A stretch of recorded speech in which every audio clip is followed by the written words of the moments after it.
recall claims that I don't represent everyone in the district. I don't claim to represent the multimillionaires and billionaires and the corporate landlords who either live in this district or make money off the renters in our district. Well, as it stands now, Shama Sawant, the Seattle City Council's longest serving member, appears she could be serving at least a few years more after a major swing in the vote to recall her. What is happening in that historic race?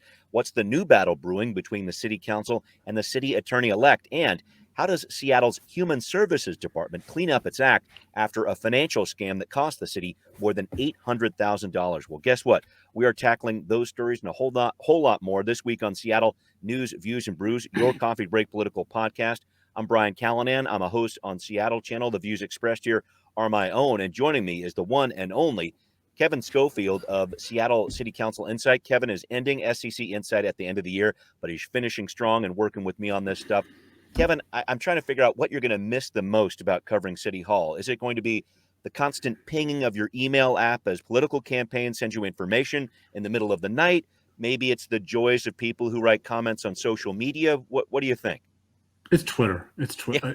Yeah, you got it. I'm all about the Twitter. Oh boy. I am so looking forward to shutting off my SEC Insight Twitter account. It's a lot. Yeah, there's a lot going on there, man. I hear you loud and clear. It's a difficult echo chamber to be working in many, many ways. Thank you so much for enduring here and working with me on this project here. Thanks also to City Grind Espresso, our background noise sponsor for the audio podcast. CGE for coffee or tea. They're on the first floor of City Hall. Please do support them. Other small businesses too. Thank you to John and Riley, the owners there. Thanks also to our patrons. No new patrons to report this week, but we are hoping to bring more of you on board and have you join our mug club. We are sending these out to our $10 a month patrons here. Beautiful things here, Kevin. Thank you for holding yours up as well. Now, when you do that, you get to send in your very own specialized mugshot to appear on the show. And this week, we have the return of Mabel the Basset Hound. Patron Jim sends this one in saying, Mabel already misses Kevin. Now, to be fair, Basset Hounds always have that doleful kind of look on their faces, but I think I'm seeing a little bit extra here from Mabel. She misses you, Kevin. This is a beautiful thing. Look at this puppy dog, guys. I know. I miss her too. How can you say no to it? I know. Big hugs all around. All right. Well, thank you very much for that, Jim, for sending that in. Please do help the show go on here. Find Seattle News, Views, and Brews on Patreon and support the program. I'm hoping to have an announcement soon about a new co-host, so stay tuned about that. Also, a special thanks to Converge Media, the video version of our podcast on Converge, Wednesday nights at 7. All right, off we go with Right Here, Right Now. All right, well, the Councilmember Sawant story, the recall campaign, still our top story here, and what looked like a commanding lead for the recall effort on election night, about 53% approval for it, doesn't appear to be holding up. Now, Kevin, we are recording this show as there still are a few hundred more ballots to count out there, but that late leftward trend in Seattle vote counts definitely playing out here again in a major way. What's going on there? Why does this always happen? Some thoughts about this. Yeah, so all the polls have shown very clearly that the sort of political split in the city tracks very, very well with age. Right. Mm-hmm. Older voters are more moderate, and the younger voters, particularly in District 3, are more progressive, right? Mm-hmm. And we also know that older voters tend to vote early. They will sit down and fill out the ballot and send it in early. Right. And the younger voters will vote right at the last minute. So what we end up with when we start getting ballot counts on election day, is that first election night drop, is we get all the ballots that have come in prior to election day, the ones that they've already had time. And remember, the way. If we were all going to, polling locations, we'd be, they'd be checking our signature, right there, and then we go vote, right? And then they can immediately tell you. Right. What happens, because we all do mail-in and Dropbox, is after they get our ballot, then they have to go verify the signature and make sure it's not duplicate and all that other stuff. So there's a bunch of paperwork they have to do before they can actually start counting it. Right. So all the ones that came in early, they have time to do that, and they're the ones that show up in that first drop on election night, which is why it's always more moderate, right? Because it's the early older voters. And then it takes a day or two for them to go through all the process of verifying all those ballots that came in at the last minute election day. And that's why the later day counts always tend to swing left. Yep. And looking at this, looking at the ballots that are still left to be counted, I know we're going to be talking about that over the next couple of weeks here, but King County Elections is working on about 600 challenged ballots, maybe people who forgot to sign their ballots or the signatures don't match up. I know election workers are reaching out to these people now by phone. Your thoughts about these challenged ballots? Do you think this is going to be enough to sway this election in some way? Some thoughts on this one? It's also ballots that were actually postmarked after election day. There you go. Right? Okay. So, and those are definitely not going to. So, it's not like all these are going to be cured. Some number of them are going to be cured. Yes. The difference is, the split is about 250 votes at this point. So out of 650, is it going to swing 250, the other way? Yeah. Probably not. Yeah. Probably not at this point. So, at this point, I think it's pretty close to time when we have to congratulate Councilmember Sawant on surviving the recall election, right? And I guess just some final thoughts about this one. Multi-million-dollar race for a district of 75,000 people. Just some final thoughts on this going forward, Kevin. This has been a very interesting double election season we've been through. Let's be clear what's going on here, right? Councilmember Sawant and Socialist Alternative have figured out Tim Eyman's playbook. They have realized that there is an enormous amount of money that can be raised if you have an election campaign going. They did this with Sawant's re-election campaign. They did it with the Tax Amazon campaign. And for over a year now, they've been doing it with this. And they raised $1 million doing this, right? We can fully expect that they will always have something on the ballot from this point on, whether it's, the next election campaign for Sawant, whether it, I was just thinking about it this morning in the shower, thinking, what is the next thing? Well, it maybe it's going to be a statewide campaign to reverse the statewide ban on rent control. Sure, right. Yeah, I know Councilmember Swant's been talking about that a lot. They probably wouldn't win that. Yeah, but they'll raise a lot of money. Right, you can think of this in a way as the Socialist Alternative Full Employment Program. They pay about 10 Socialist Alternative members on the payroll of these election campaigns, including, let's not forget, Councilmember Sawant's husband. Right, he's been pulling about $2,500 a month in pay for undefined work that he's been doing, and it's probably legitimate campaigning work that he's doing. Sure.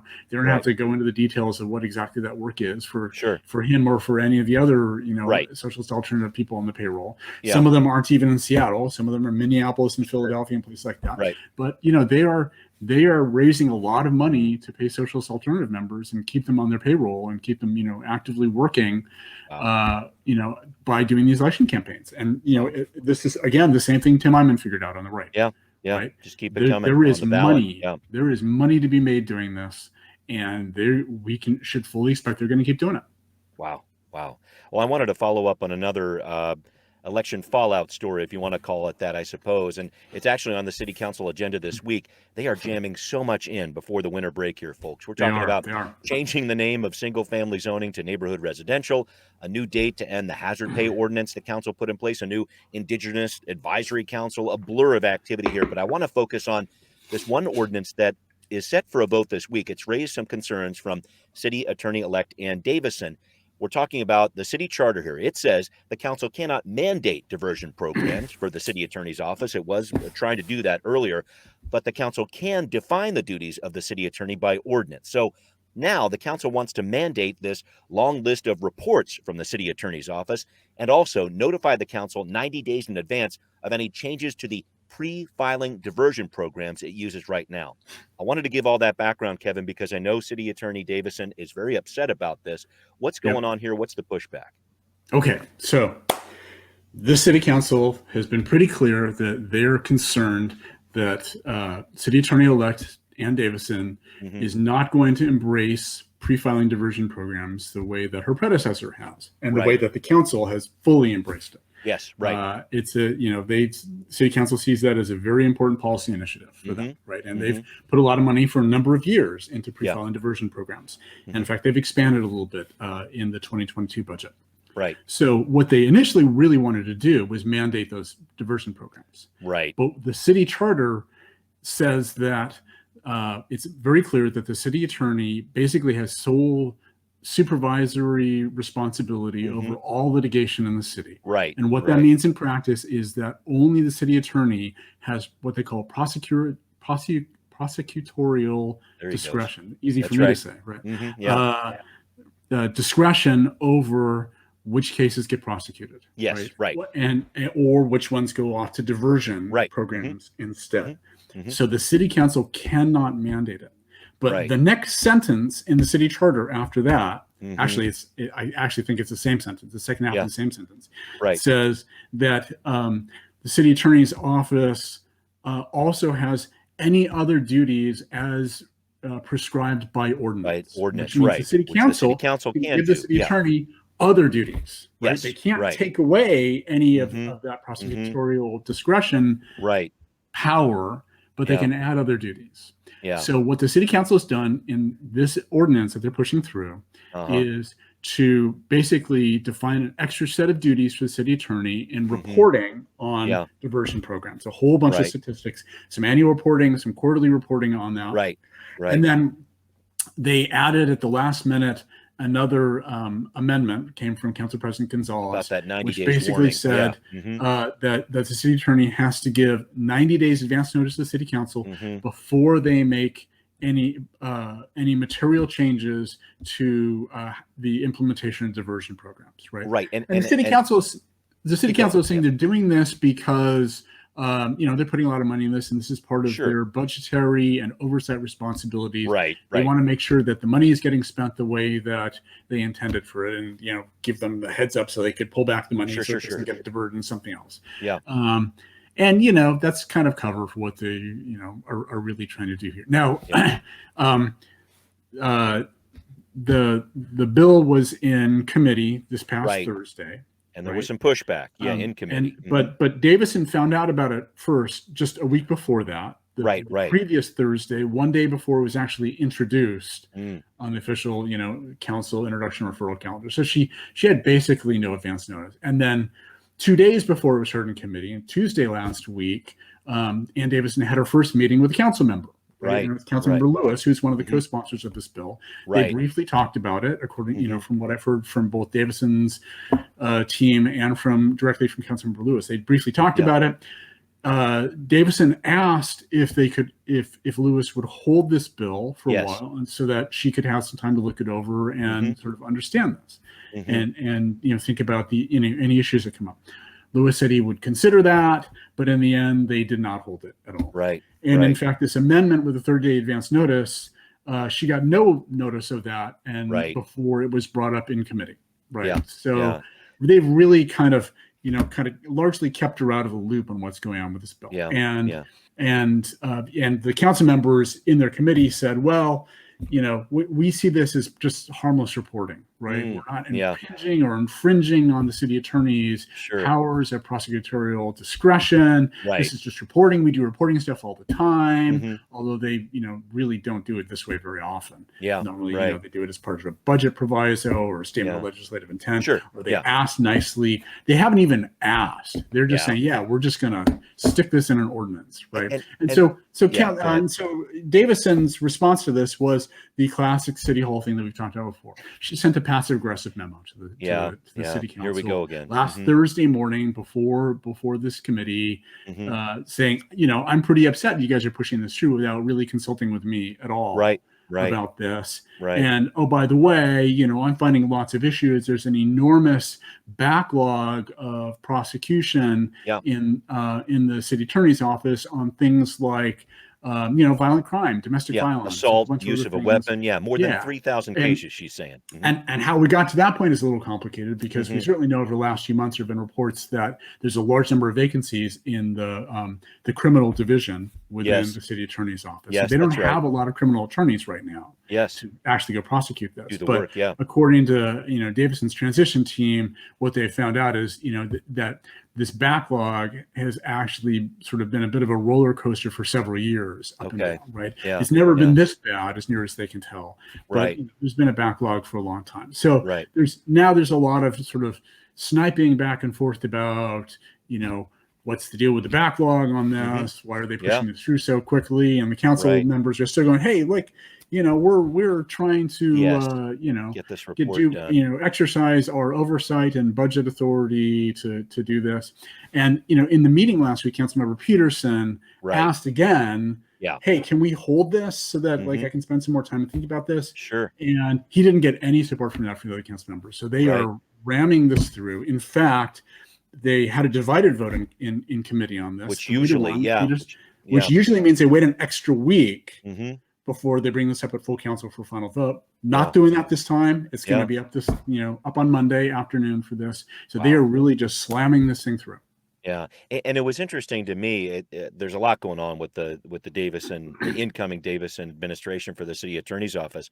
My sources are telling me she's brought on Scott Lindsay, who was a former city attorney. You may remember him from some of the Seattle is Dying specials or whatever else. So he's definitely going to be a gadfly in that department for her. She was really pushing back and saying, hey, I've been out on the street. I've been up in Little Saigon, 12th and Jackson, around those areas there, and saying, wow, we're seeing a lot of problems in that neighborhood with open air crime, drug dealing, whatever else. And I myself have actually toured that location she's talking about, the Seven Peppers.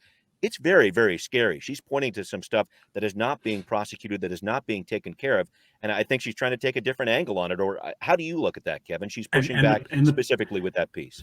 And clearly, it's not just prosecution, right? The police aren't arresting people, right? It's not being policed. Yeah. Right. Yeah. Councilmember Morales has raised this. She's tried to, meet with people in the community, and she's, she's definitely not a fan of, of more policing. No, she's not. But so, that's an area of tension between her and the community there. Sure. We've also seen issues like this around the Mount Baker light rail station. That's been a persistent problem where there's been shootings and other violence.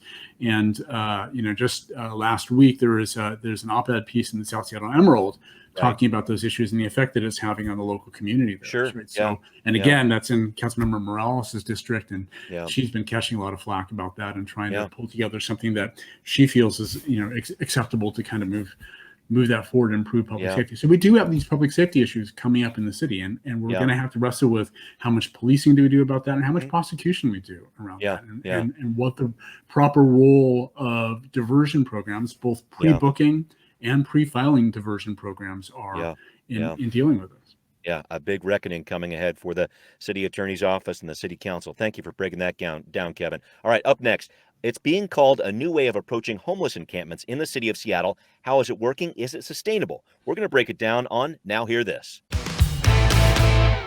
Well, if you were surfing the Seattle channel last week, and I don't know who doesn't do that on a regular basis, but if you were, you saw a press conference from District 6 Councilmember Dan Strauss touting the success of the effort to remove a homeless encampment from Ballard Commons, one of the largest in the city. Strauss called this a new way of dealing with a camp of this nature.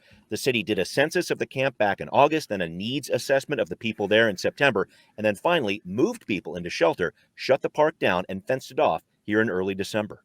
This encampment removal has been going on for over the last 2.5 months, as compared to the old way of doing business, which would take about 2 days.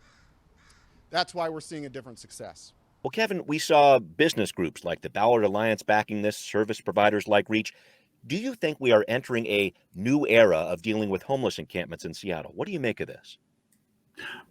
This is certainly a new strategy they're using, the kind of the long haul, slow walk encampment removal, right? Yes. And, is it more humane for the encampment residents? Yeah, absolutely. And, it avoids pushing people around the city. Right. But it's a very high threshold of pain before the city starts one of these slow walking encampment removal processes. Yeah. And there's already some reports of people gaming the system, right? Where, they know that the tiny house village slots and the, hotel slots are pretty scarce at this point, right? So, so there are people who hear about one of these encampments being targeted and move in. Sure. Right. So that they can get offered one of the choice spots. Right. I'm not sure that's happening a lot, Yeah. But there have been anecdotal reports that there are people trying to game the system now to do this. Right. And again, it kind of highlights the bigger problem here, which remains, which is the pipeline issue, right? Yes. We don't have enough affordable housing and treatment program spaces. So our shelters are full because we can't move people out of them. Into better places. And let me jump in for a second there, because we were talking about this a couple weeks ago when Councilmember Lewis was touting a similar success, I guess you could say, in the Pioneer Square neighborhood, right under the pergola there, moving out a whole bunch of people there. He was talking about some of the new shelter space that is coming online in the city of Seattle here in the later part of the year. That sounds great for what happened in Pioneer Square. Also sounds great for what happened out at Ballard Commons there. But I think there's a certain threshold here where those limited shelter spaces, which we do have more of right now, but there will be a limit there. And I'm just not I'm not sure how much you can replicate successes like these in every single part of the city. You know, that's my challenge here. So there, in the early part of 2021, they just got really bogged down for COVID and other reasons, and trying to spin up new shelter spaces that got funded for this year. And so they all just sort of accumulated now at the end of the year. So, between sort of late October through the end of December, there's on the order of hundreds of new shelter spaces, tiny-owned villages, hotels, some other expansion of some other non-congregate shelters opening up, right? On the order of hundreds of new bed spaces. And that's great. And that's allowed them to do a bunch of these kind of slow walking and encampment removals, and take the time and really do them right. But the problem is that there's almost nothing in the pipeline for next year. Right. And in fact, in January and February, a bunch of the, hotels being used for shelters right now are going to end those contracts. Right. So in fact, we're going to lose some shelter space. Right. And that's causing a bit of a panic for some of the outreach organizations and organizations like Lehigh that are managing some of those contracts, because they've still got people in those hotels and they don't have any place to move them to. Right. So there's still hundreds of encampments around the city, thousands of people living in the streets in the city that we need to get inside. They're creating public safety and public health issues where they are, as well as just the fact that it's hurting them, of course, to live outside. Absolutely. And so, we have these encampment removals, slow moving, small scale, they're high profile theater, but they're not actually solving the problem. Right. It's one piece of this. And when you talk about slow walking it, you're absolutely right. I think it is great to see an area like this cleared up, but by the same token, we're talking about a park that will not reopen for another 6 months, possibly a year. So that public asset right there is still out of the mix. Again, trying to center the people who need the help the most, absolutely, but this is going to have a longer impact. And let's be honest, when it reopens at 6 months to a year, the rest of the homelessness problem is not going to be solved. And it's very likely that homeless people will move right back into that space again. Right. Wow. Well, we'll see what unfolds there. I did want to talk about another issue with regard to homelessness, Kevin. Some city departments actually going through some challenging times here. We saw some follow-up last week here to a troubling story here where more than $800,000 was fraudulently stolen from the Seattle Human Services Department earlier this year. It was supposed to go to a homeless nonprofit. That's Mary's Place there, instead went to a fraudster. So, Kevin, Councilmember Herbold's been looking at this. She leads the Human Services Committee. She's trying to get to the bottom of this and make sure this doesn't happen again. It seems like what I saw in this presentation, at least, HSD has been growing very quickly in terms of budget, but didn't really grow along with that when it comes to the right amount of financial support for the department. What are you seeing out of this whole deal? That's right. And the $800K that they got scammed out of is actually the small problem.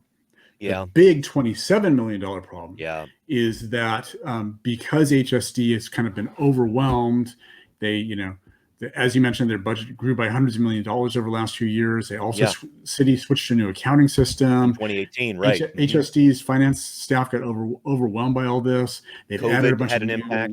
Checks and sign-offs that just made the whole process too cumbersome. And so this overwhelmed staff basically has had enormous issues in trying to correctly bill the state and the federal government for grants that the city has acceped from them. That's right. To just get the money. Getting the dollars, so they're ending this year at this point, it looks like about $27 million in the red, not because they poorly spent money, but because they haven't been successful in billing the state and federal government for the money that they were supposed to get, because seems like a very simple part of it. But they submit their invoices and they get kicked back for errors because the HSD's finance group just can't get the paperwork right on this stuff. Wow. Right? Yeah. So they've been so the city council has approved some additional funding for HSD to hire more finance staff. They recently hired a new CFO, so they're really trying to get that. Now, at the same time, HSD is about to shrink a bunch because all of their homeless support, that entire program, is moving over to the new regional homeless authority. Yeah, at a county level. So, I think it may in fact flip the other way, right? Where that is, that's hundreds of millions of dollars of their budget right there going into homeless organizations through all these contracts that they've been managing. So, what's going to happen there is for HSD, is there need for all this finance, support going to drop significantly when they really sort of reduce much more down to a smaller set of programs that they're running? Well, I don't know. We'll see with that. Yeah. And is the Regional Homeless Authority going to be in any better shape? Right. Are they going to do this better? Yeah, right. Organizing where services go is one thing. Organizing where all the dollars go is another piece laid on top of that. So definitely a lot still ahead on that one. All right. Well, you have heard the phrase build back better. What does that mean? How does Seattle get involved in the multi-trillion-dollar federal effort to come out on the other side of the pandemic in a better place? We're going to talk about that in our next segment. What's next? Well, Kevin, looking ahead to next year and beyond, the City Council is looking at a few big issues, including the Federal Infrastructure Investment and Jobs Act and the Build Back Better Reconciliation Bill. These at the federal level here. Now, the Jobs Act, $1.2 trillion in spending over the next 5 years. Build Back Better, $1.75 trillion. Though we're likely to see some changes from the Senate on that bill early next year. Kevin, the main issue I'm drawing from this is this piece. Time is really ticking for the City Council to apply for grants, to get some of this money to work on a host of issues, from roads and bridges to universal broadband service. The big question I have is, are there top priorities you can see emerging in terms of where this money from the federal level should go at the city level? There's a lot to consider here. Yeah, and largely this isn't the City Council. Largely this is like the Seattle Department of Transportation, the Parks Department, coming through with those. Other city departments. This is this is going to be a big issue for Mayor-elect Bruce Harrell. To decide, where does he think the priorities are? Obviously, there's going to be a continuing number of transportation projects and transportation infrastructure. And we've talked many times about bridges and an enormous backlog in major maintenance on bridges and other major structures in the city. So, I'm hoping that they're going to go try to get a big chunk of money to do that. And that's a big part of, what the infrastructure bill is supposed to pay for, things like that. So hopefully we'll get some help with that. Maybe some other transportation infrastructure. We'll see if they can get some money for, Center City Connector streetcar, for some of the rapid ride lines that they want to get built out that they've had to push out to future years. King County is obviously going to be competing for a lot of that money too. And Sound Transit. Sound Transit is going to go after some of that money to pay for the light rail extensions out to West Seattle, Ballard. So even if it isn't the city of Seattle going to get the money, city of Seattle is going to benefit from some. Which really does require kind of some regional cooperation, I guess you'd say, between these different governments, who's going for what. So a presentation made to the City Council here earlier this week, and we'll definitely see how that pans out. I just wanted to make sure we touched on that because that's going to be a big issue in the months ahead. Well, we always like to wrap up our show with a taste of something nice to have with your coffee on the Coffee Break podcast. Kevin, I am literally fighting for every scrap of Christmas cookie in my house right now. This is one that was so awesome. Ended up in our house. I want you to take a look at this. I believe they call it a kaleidoscope cookie. Nice. Are you seeing that there?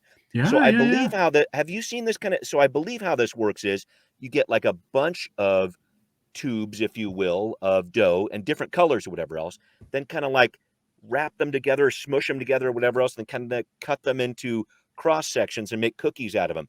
Just the craftiness of this is what gets me. You see all these different kind of cookies, especially this time of year, and this is just so impressive. It's almost too awesome to eat. Have you ever messed around with this, like different colored dough and all that stuff in your cookies? Yeah, a little bit. Yeah, it's good. There's a couple different ways to do it. I mean, if you're using like cookie dough that's that's pretty pretty hard, pretty solid, then you can kind of roll it out into ropes. Okay. And then you sort of put all the ropes on parallel, different colors, mix them in the way you want, and then just kind of smush them together into kind of a larger log, and then slice out a bunch of cookies out of that.